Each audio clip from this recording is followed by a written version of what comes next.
Pernahkah Anda merasa gelisah tanpa alasan yang jelas? Padahal secara fisik, semua kebutuhan sudah terpenuhi. Dalam Sasangka Jati, kegelisahan adalah tanda bahwa hawa nafsu sedang mendominasi singgasana hati kita. Nafsu ibarat angin, jika tenang ia menyejukkan, tapi jika mengamuk ia bisa menghancurkan bangunan budi pekerti yang kita bangun bertahun-tahun. Sebelum kita bisa mengendalikannya, kita harus berani menatap ke dalam dan mengenali siapa sebenarnya yang sedang mengendalikan kemudi hidup kita saat ini. Nafsu pertama yang perlu kita kenali adalah luamah. Ia adalah energi yang berkaitan dengan kebutuhan jasmani, makan, minum, dan tidur. Luamah tidak buruk, karena tanpanya tubuh kita akan layu. Namun, ia menjadi bahaya saat ia berubah menjadi kerakusan yang tak pernah puas. Saat kita hanya hidup untuk memenuhi perut dan kenyamanan raga, kita sedang diperbudak oleh nafsu luamah.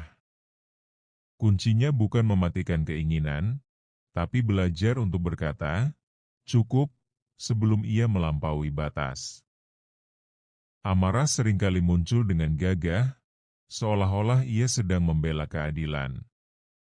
Namun dalam ajaran Pangestu, nafsu amarah seringkali hanyalah manifestasi dari ego yang ingin diakui dan menang sendiri. Amarah yang tidak terkendali akan membakar amal kebaikan kita secepat api membakar kayu kering. Mengendalikan amarah bukan berarti menjadi lemah, melainkan menjadi sangat kuat karena mampu menahan ledakan di dalam diri demi menjaga kedamaian di luar diri. Ingatlah, kemenangan sejati adalah saat kita menang melawan diri sendiri. Pernahkah Anda merasa haus akan pujian, kedudukan, atau keindahan duniawi yang tak habis-habisnya? Itulah pekerjaan nafsu sufiyah. Ia sangat halus, seringkali bersembunyi di balik alasan, ingin maju, atau ingin terlihat baik. Sufiyah membuat kita selalu merasa kurang karena mata kita selalu menatap ke atas, pada apa yang dimiliki orang lain.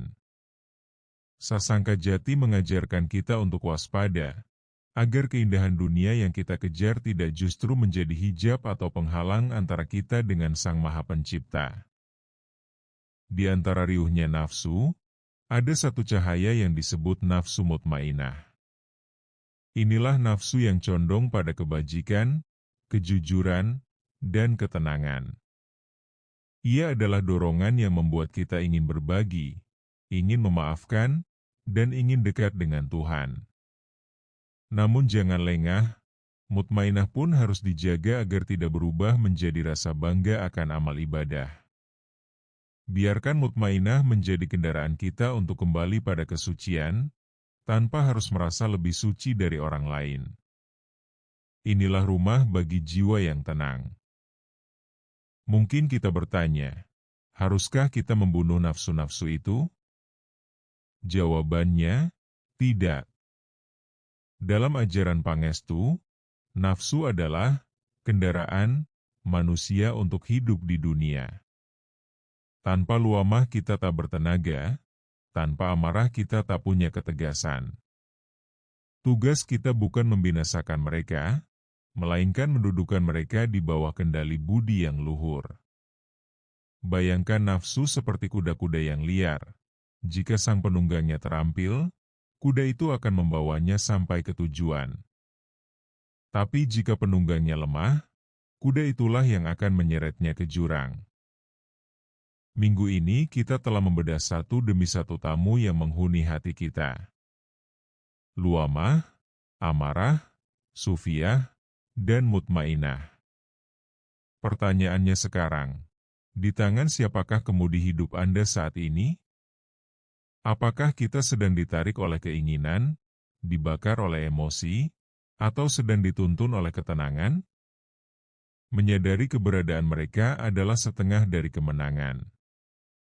Minggu depan, kita akan belajar tentang senjata paling ampuh untuk menjaga stabilitas batin kita, yaitu Trisila. Mari kita tutup minggu ini dengan syukur dan kewaspadaan diri.